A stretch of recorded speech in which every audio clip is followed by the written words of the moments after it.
তো হাই বন্ধুরা, আজকে আমার বাড়িতে এসেছিলো পেশামশাই। তো পেশামশাইয়ের জন্য আমি কি রান্না করেছি আর কেন এসেছিলো পেশামশাই তোমাদেরকে সমস্ত ভিডিওটা দেখাচ্ছি।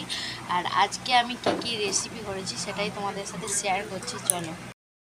তো এই দেখো আমাদের কি রেসিপি। এখানে আছে ভাত, বেগুনি, আচ্ছা বরবটি আলুর পোস্ত, আর এখানে ছিল ছাতু, বড়ি ভাজা, আর ভেন্ডি ভাজা, বড়া ভাজা, মোচার বড়া, এটা হচ্ছে মোচার বড়া, আর পটল ভাজা, লেবু, আর ছিল ডাল, শুক্তো, শাক ভাজা, আর দই, আম, আর মিষ্টিটা ছিল। মিষ্টিটা আমি রেখে দিয়েছি, বাট এখন খাবো না বলে।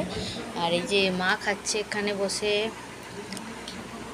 মায়ের যে সব নিয়ে বসে হচ্ছে, আর আমি এখানে যে বসছি। আর নিরামিষি কেন করেছি, তো পেশাবাবু আর বাবা মশাইকে এখানে খাবার দিয়ে দিচ্ছিলাম। পেশাবাবু এই যে ফোন দেখছিল আর খাচ্ছিল। আর নিরামিষটা কেন করছিলাম চলো বলেই দিচ্ছি তোমাদের। নিরামিষটা কেন করেছি বলছি।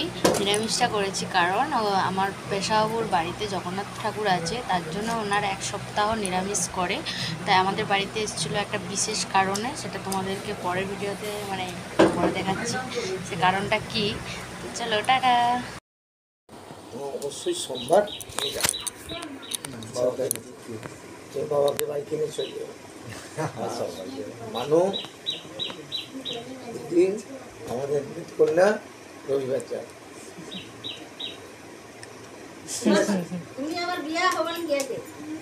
আগাম ট্রেনিং দেওয়া, আগাম ট্রেনিং দেওয়া, পিসি যখন চলবে নিলি যাবে।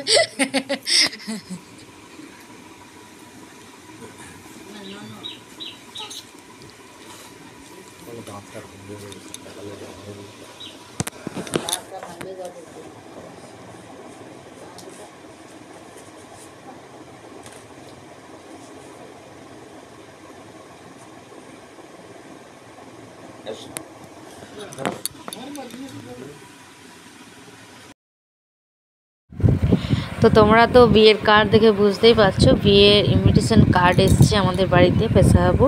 তো আমার নিজের পিসির মেয়ের মানে আমার দিদির বিয়ে, তো দিদির বিয়ের জন্য আমাদের বাড়িতে পেশামশাই নিমন্ত্রণ করতে এসেছিলো। তো পেশামশাইয়ের জন্য বিকেলে একটু হালকা টিফিন রেখেছিলাম, পেশামশাই একটুও খায়নি। তারপরে বললো একটু চা খাবে, তার জন্য পেশাবাবুর জন্য একটু চা করে নিয়ে এসেছিলাম, একটু হালকা করে গরম জল, মানে রচা। চাটাও খাচ্ছে না, টিফিনও খাচ্ছে না, দুপুরে একটু খাওয়া দাওয়া হয়েছিল। পেশাবাবুর শরীরটাও ভালো না, যেহেতু মেয়ের বিয়ে চারধারে ছুটতে হচ্ছে তার জন্যে। আর আমি তো পেশাবাবুকে জোর জবরদস্তি করে একটা বিস্কিট দিলাম, তাও খাবে না বললো। তো আমি এটা রেখে দিচ্ছিলাম টিফিনটা। আর আমার মেয়ে কীভাবে ছুটে ছুটে আসছে দেখো, আর কীভাবে খাচ্ছে দেখো। টাটা।